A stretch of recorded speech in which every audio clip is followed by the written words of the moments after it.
आदाब, सलाम, नमस्ते। मैं हूं आपका दोस्त सचिन और मैं आपके लिए लेकर आया हूं एक अनोखा कार्यक्रम। इस कार्यक्रम का नाम है चमत्कार। आज हमारे साथ हैं वेस्ट जोन के 4 पार्टिसिपेंट्स। चलिए इनका परिचय इन्हीं से पूछते हैं। कंटेस्टेंट ए। हाय, मैं हूं तुषार। मैं अपना एमटेक कर रहा हूं आईआईटी बॉम्बे से। Contestant B. नमस्कार, मेरा नाम है रामानंद और मैं पुणे से हूँ और मैं भी तुषार की तरह आईआईटी में पढ़ता हूँ। कंटेस्टेंट सी। नमस्कार, मेरा नाम है पूजा। मैं बॉम्बे में सॉफ्टवेयर इंजीनियर हूँ, मतलब सॉफ्टवेयर कंपनी में काम करती हूँ। Contestant D. नमस्ते, मैं किशोर मिश्रा अहमदाबाद में प्लाज्मा अनुसंधान संस्थान से जुड़ा हूँ। इस बार भी हमारे साथ हैं हमारे आदरणीय अरविंद परांजपे। ये आयु का पुणे से हमारे इस प्रोग्राम के लिए आए हैं। हर बार की तरह इस बार भी हमारे प्रोग्राम में 3 राउंड्स होंगे। पहला राउंड प्रयोगशाला राउंड, दूसरा राउंड प्रोफेसर गड़बड़कर यानी प्रोफेसर जी के राउंड और तीसरा राउंड बूझो तो जानो। तो फिर इंतजार किस बात का है, आइए शुरू करते हैं हमारा पहला राउंड।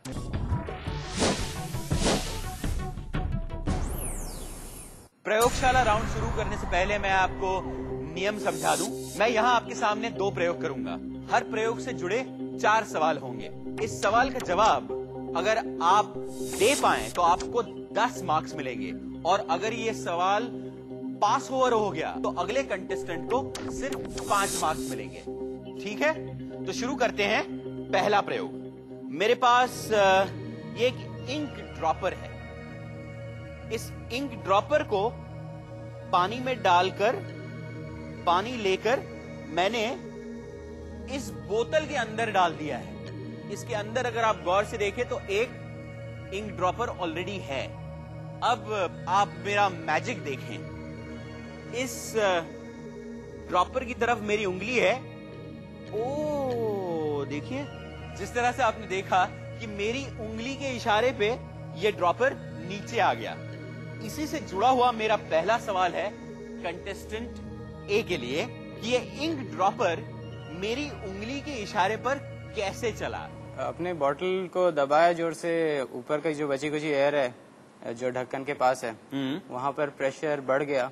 जो ड्रॉपर का टोटल वेट है वो पानी के उसके अंदर पानी भरने के बाद वो लगभग पानी के वेट के इक्वल है। तो वो जस्ट टॉप पे साइंटिफिक टर्म है इसके लिए, फ्लोटिंग और बॉयंसी। बिल्कुल ठीक है। आप बड़ी देर से आए पर दुरुस्त आए।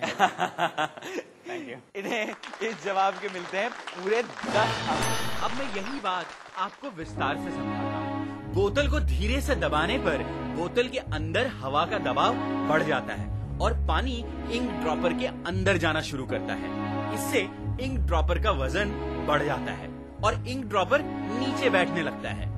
मेरा दूसरा सवाल है कंटेस्टेंट बी के लिए। जब इंक ड्रॉपर में पानी डाला गया तो शुरू में तो वो खड़ा रहा। उसे पानी के ऊपर हॉरिजॉन्टल या आड़ा करने के लिए क्या करना पड़ेगा? पास। आई पास द क्वेश्चन। कंटेस्टेंट सी। वो जो इंक ड्रॉपर है, अगर हम उसमें छेद कर दे, ऐसे कुछ कर दे ताकि। I pass the question to contestant D. मैं उसको पूरा पानी से डिस्प्लेस नहीं करूंगा, अंदर 1-2 एयर बबल्स रख दूंगा। तो मुझे लगता है इनको देने चाहिए, क्योंकि तो उसमें क्या होगा? आपको करना ये है कि उसमें से हवा, यदि पानी निकाल दोगे तो हवा ज्यादा अंदर आ जाएगी। वही मतलब बॉयंसी से ऊपर। एग्जैक्टली, मैं थोड़ा सा एयर रखूंगा उसमें। चलिए ठीक है, कंटेस्टेंट डी आपको मिलते हैं 5 मार्क्स। कांग्रेचुलेशन। मेरा अगला सवाल है कंटेस्टेंट सी। इस अजीबोगरीब प्रयोग का इस्तेमाल करते हुए कोई दूसरा उदाहरण या एग्जाम्पल है आपके पास? कोई खिलौना ले सकते हैं। बच्चे को देखे उल्टा पुल्टा जैसे करे, वो जिस दिशा में खिलौना ऊपर करेगा उस दिशा में एक अगर बॉल है तो वो ऊपर आ जाएगी। इस प्रयोग को हमने कहाँ यूज किया है? मुझे क्या कंटेस्टेंट डी। फॉर एग्जाम्पल, मैं हमारे गांव में कुएं हैं। हाँ। तो उसमें मैं जब बाल्टी में पानी डालता हूँ, मतलब पानी लेके निकालता हूँ, तब भी वो बॉयंसी एक्ट करता है ना। कंटेस्टेंट ए, एक मौका आपके मैं लिए। 2 एग्जांपल दे सकता हूँ। एक, स्विमिंग करते टाइम हम अंदर बाहर जा सकते हैं, अपने अंदर से हवा अंदर बाहर निकालते हुए, और दूसरा सबमरीन, जिसमें से बिल्कुल ठीक कहा आपने। आपको मिलते हैं 5 अंक। हम इसी को देखना चाहते थे कि सबमरीन में इस तकनीक का उपयोग होता है कि आप सबमरीन में पानी हवा भरते हैं तो ऊपर आते हैं, या नीचे जाना होगा तो आप उसमें पानी भरते हैं, ऊपर आना हो तो पानी आप बाहर निकालते हैं। अगला सवाल है कंटेस्टेंट डी से। हमने देखा है कि हम कागज की नाव बनाते हैं, पानी में छोड़ते हैं तो वो डगमगाती है, फिर पानी की वजह से फिर डूब जाती है। जहाज समुद्र में स्थिर कैसे खड़ा रहता है? This is principle is Archimedes principle. जहाज लोहे पे बना हुआ है, ठीक है, बट उसका जो जितना वजन है उसके हिसाब से जो डाउनवर्ड फोर्स है, so what ever volume of water it is displacing, ठीक है, दैट डिस्प्लेस वाटर इज शायद पास करेंगे इसको। कंटेस्टेंट ए। इसका रीजन है सेंटर ऑफ ग्रेविटी जो शिप का होता है वो वाटर लेवल से बहुत नीचे होता है, तो इसलिए वो डगमगाते नहीं, जबकि पेपर के केस में centre of gravity water level के ऊपर या उसके आसपास होता है। तो कहाँ नीचे मतलब क्या करते होंगे? पानी के लेवल से अगर आपका सेंटर ऑफ ग्रेविटी नीचे होगा और अगर शिप एक साइड पे डोलेगी तो उस जो वाटर का फोर्स है ऑपोजिट साइड से वो ज्यादा होगा, शिप को पुश बैक करेगा ओरिजिनल पोजीशन में। इनका मुझे लगता है सच्ची हम 5 इनको दे देते हैं। वैसे हम कहना ये चाहते थे कि शिप की सतह में, तले में, हल में, वहां पे ज्यादा वजन रख दिया जाता है तो हमेशा शिप डगमगाता नहीं है, वो वैसे का वहीं रहता है, या थोड़ा भी प्रेशर है तो वापस अपनी जगह पे आ जाता है। कंटेस्टेंट ए तुषार, आपको मिलते हैं 5 अंक। आइए चलते हैं अगले प्रयोग की तरफ। मेरे पास ये कैंडल है और अब मेरे पास हैं 2 गुब्बारे। इस गुब्बारे में हवा भरी हुई है और इसमें अगर आप गौर से देखें तो यहां तक पानी भरा हुआ है और फिर हवा भरी हुई है। अब ये हवा वाला गुब्बारा मैं इस आग की तरफ ले जाऊंगा तो क्या हो जाएगा? फट जाएगा। अभी पता चल जाएगा, है ना? ये ओह, ये तो फूट गया। अब ये आधा पानी आधी हवा वाला जो गुब्बारा है, इसे मैं आग की तरफ ले जाऊंगा तो क्या हो जाएगा? ये तो नहीं फटता। अब इसी से जुड़े मेरे कुछ सवाल हैं। पहला सवाल कंटेस्टेंट ए के लिए, बिना पानी भरा गुब्बारा आग देखते ही क्यों फट गया?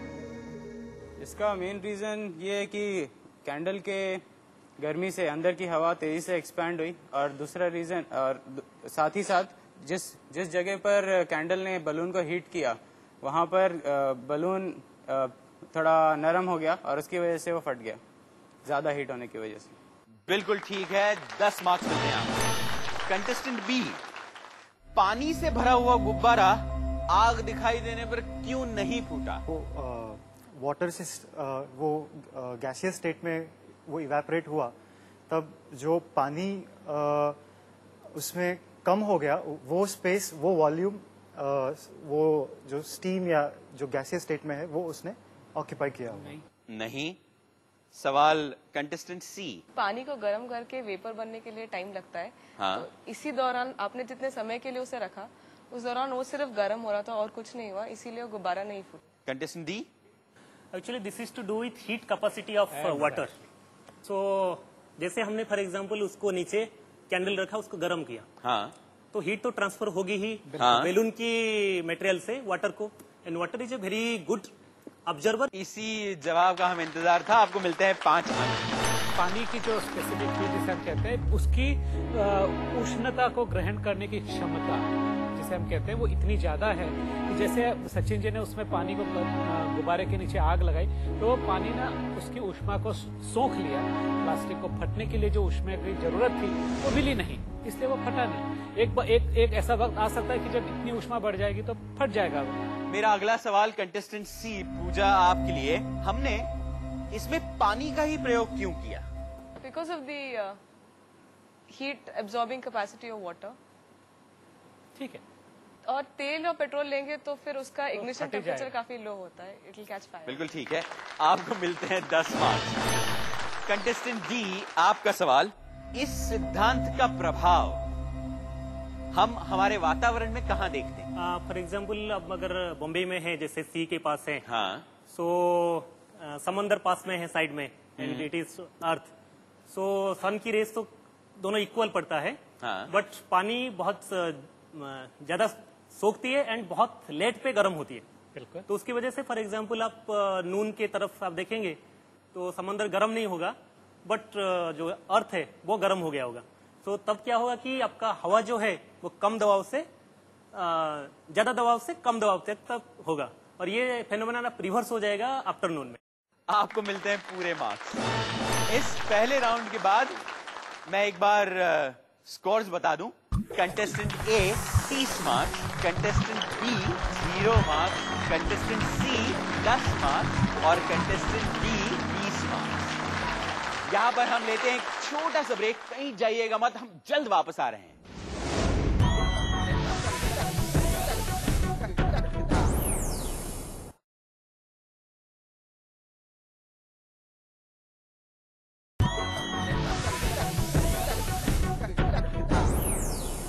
ब्रेक के बाद मैं एक बार फिर आपका स्वागत करता हूं अपने कार्यक्रम चमत्कार में। हमारे इस राउंड का नाम है प्रोफेसर गड़बड़कर राउंड। इस राउंड के बारे में मैं आपको और बताना चाहता हूं कि यहां एक सवाल के 2 हिस्से होंगे। पहला हिस्सा होगा सही या गलत, इसके मिलेंगे 10 अंक, और दूसरा हिस्सा होगा अगर सही है तो क्यों है, अगर गलत है तो क्यों है, उसके मिलेंगे 10 अंक। और एक बात है, इस राउंड में ये सारे सवाल पास ओवर नहीं होंगे, ठीक है?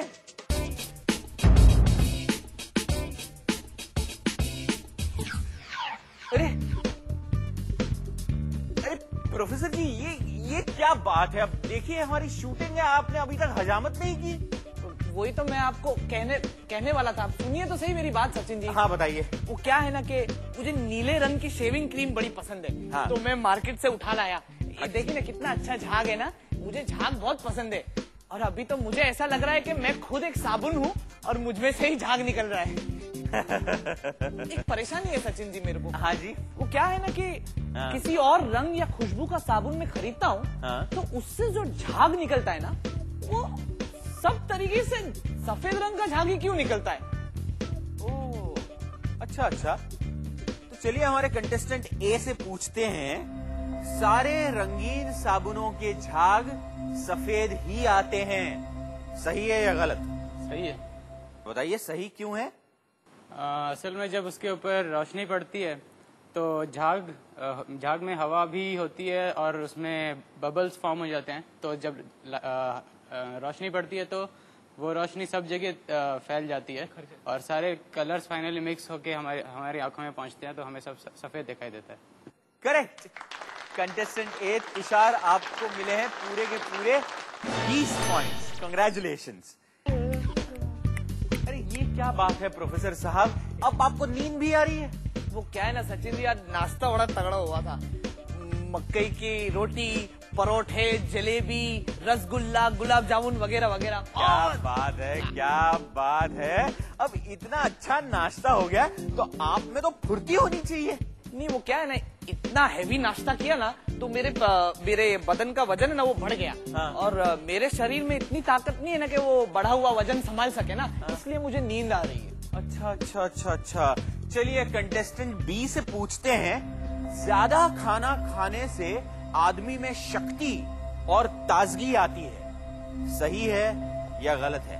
ये फॉल्स होगा जब तक कि वो डाइजेस्ट होके वो यूजफुल एनर्जी में कन्वर्ट हो जाए। आधा उत्तर ठीक है, आधा नहीं है। मैं आपको सही उत्तर बताता हूं। खाने से हमें शक्ति तो मिलती है, लेकिन ज्यादा खाना खाने से शरीर को खाना पचाने के लिए ज्यादा शक्ति की आवश्यकता पड़ती है। इस प्रयोग में लगाई हुई शक्ति को मेटाबॉलिज्म कहते हैं।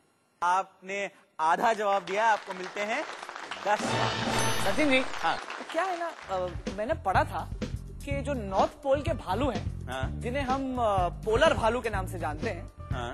उनके बालों का रंग भूरा होता है, पर जब हम उन्हें वहां देखते हैं उनके सराउंडिंग में, तब वो हमें सफेद दिखाई पड़ते हैं।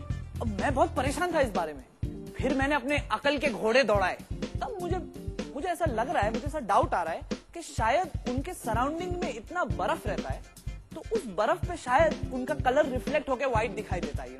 ओह अच्छा। कंटेस्टेंट सी, ये सवाल आपके लिए है। पोलर भालू के बाल आसपास की बर्फ से रिफ्लेक्ट होकर सफेद दिखाई देते हैं, सही है या गलत? जो उन्होंने बोला हाँ। वो उस फिर बराबर है, क्योंकि सूरज की किरणें जो है वो जैसे कि अर्थ है, अर्थ के ऊपर की तरफ हाँ। सूरज की किरणें जैसे आती हैं तो वो डिस्टेंस के ऊपर बेस्ड वो जल्दी रिफ्लेक्ट होती है या को कर्वेचर कम मिलता है, उसके उसके उस वजह से वो मेरे ख्याल से और फिर उनके बाल सफेद दिखाई देते हैं। कंटेस्टेंट सी, हम आपको कोई मार्क्स नहीं दे सकते, मैं इसका जवाब बताता हूं। ये पोलर भालू के बाल आसपास की बर्फ से रिफ्लेक्ट होकर सफेद दिखाई देते हैं, ये गलत है। और गलत इसलिए है क्योंकि भालुओं के बाल पारदर्शी ट्रांसपेरेंट होते हैं कि उनके शरीर पर हर पारदर्शी बाल रोशनी के हर रंग को बिखेरता है। कोई भी वस्तु हमें सफेद तब दिखाई देती है जब वो रोशनी की सब प्रत्यक्ष वेवलेंथ्स को प्रतिबिंबित करती है। सचिन जी, हाँ आपने कभी सोचा है कि नॉर्थ पोल के भालू हाँ, पेंगुइन को कभी नहीं खाते? क्यों? नॉर्थ पोल के भालू पेंगुइन्स को नहीं खाते, क्यों? क्योंकि नॉर्थ पोल के भालू नॉर्थ पोल में रहते हैं और पेंगुइन साउथ पोल में रहते हैं। ओ अच्छा अच्छा, कंटेस्टेंट डी, पोलर भालू नॉर्थ पोल में रहते हैं और पेंगुइन साउथ पोल में रहते हैं। ये सच है या झूठ, सही या गलत? गलत है, क्यों? दोनों साथ में ही रहते हैं ऊपर अंटार्कटिका में। जी नहीं, ये जवाब नहीं है, आपको कोई मार्क्स नहीं मिलते। प्रांश पे सर, आर्कटिक सर्कल में आपको सिर्फ भालू नजर आते हैं और अंटार्कटिका में पेंगुइन्स हैं। पेंगुइन्स जो है वो नॉर्दर्न हेमिस्फीयर में आपको नजर नहीं आते। वो इसलिए कि दोनों सी जो हैं एक दूसरे से अलग हैं और अंटार्कटिक सर्कल में जमीन बहुत आगे तक गई हुई है। तो जो आपने गड़बड़कर जी बताया, आपने सही बताया। Thank you. अब बारी है कंटेस्टेंट्स का स्कोर बताने की। कंटेस्टेंट ए 50, contestant B 10, contestant C 10, contestant D 20। दोस्तों यहां लेते एक छोटा सा ब्रेक, कहीं जाइएगा नहीं।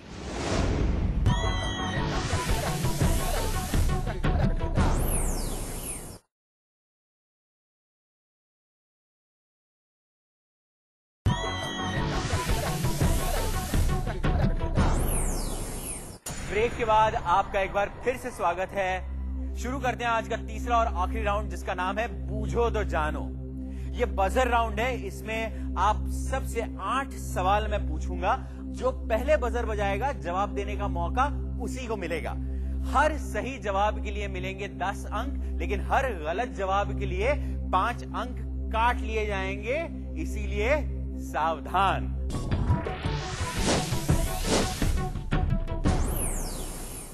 पहला सवाल, किस चित्रकार ने 1500 एडी में पहला चलित हेलीकॉप्टर की तस्वीर बनाई थी?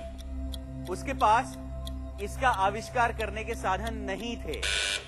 कंटेस्टेंट ए, लियोनार्डो डा विंची। ओह करेक्ट। इन दोनों तस्वीरों को देखकर आपको यह बताना है कि ये तस्वीरें कहां की हैं और किस मौके की हैं। कंटेस्टेंट बी, ये Pokhran 1974 nuclear test, India first nuclear test की तस्वीरें हैं। बिल्कुल ठीक है, आपको मिलते हैं 10 मार्क्स। मेरा अगला सवाल है, वो कौन सी संस्था है जिसके पहले अध्यक्ष थे गार्डनर ग्रीन हुबार्ड? वो एक वकील, फाइनेंसर और रहमदिल इंसान थे। उन्होंने अपने दामाद अलेक्जेंडर ग्राहम बेल के एक्सपेरिमेंट्स पर पैसा भी खर्च किया। आज इस संस्था को किस नाम से जाना जाता है? Contestant B, National Geographic Society. बिल्कुल ठीक जवाब है, 10 मार्क्स। अब फिर से विजुअल राउंड की बारी है। इन दोनों तस्वीरों का आपस में क्या संबंध है? ये पहली तस्वीर है मैरी विद द लैम्ब और दूसरी तस्वीर है एडिसन। क्या संबंध है? कंटेस्टेंट डी, थॉमस एडिसन जो है वो लाइट को, लैंप को वो इन्वेंट किए थे। हाँ, लेडी विद द लैंप बोल रहे हैं कि वो lamp, that was a Mary with the lamb. so lamb, that lamp, LAMP lamp। No lamb, LAMB lamb. ओ, आपके 5 अंक कटते हैं। इन दोनों का जो कनेक्शन जो है, जब एडिसन साहब ने उसे उन्होंने नाम दिया था फोनोग्राफ। जब इन्होंने बनाया तो उसके ऊपर जो पहला उन्होंने जो रिकॉर्ड किया, उसके ऊपर जो एक कविता जो रिकॉर्ड की, वो वाली कविता थी Mary had a little lamp. तो उन्होंने अपनी आवाज में उसमें पहली बार वो कविता रिकॉर्ड की। आइए अगला सवाल। किस बीमारी का नाम एक वैज्ञानिक के नाम पर रखा गया है जिसे हैंसेन्स डिसीज भी कहते हैं, और उन्होंने इस बैक्टीरिया का भी पता लगाया जिसकी वजह से ये बीमारी फैलती गई। उस बीमारी का नाम क्या है? लेप्रेसी, जिसे हैंसेन्स डिजीज भी कहा जाता है। कहा जाता है कि आर्मन हैंसन ने 1874 में बताया था कि माइकोबैक्टीरियम लैप्रे की वजह से यह बीमारी फैलती है। ठीक है, अगला सवाल। इस तस्वीर को गौर से देखिए और बताइए कि ये किससे संबंधित है। Contestant C. This has got something to do with shadows and distances. नहीं, मैं इसका जवाब बता देता हूं। यह तस्वीर थॉमस अल्वा एडिसन के विद्युत बल्ब का पेटेंट है।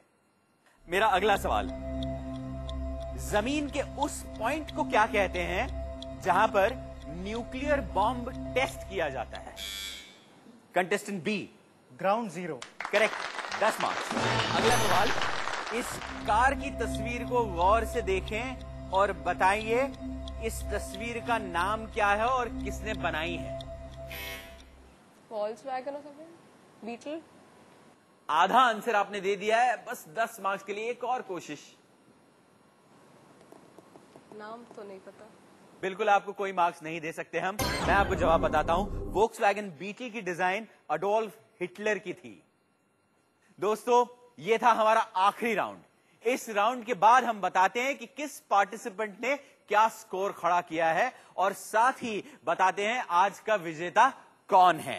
Contestant A 60 marks, contestant B 40 marks, contestant C 0 marks, contestant D 15 marks.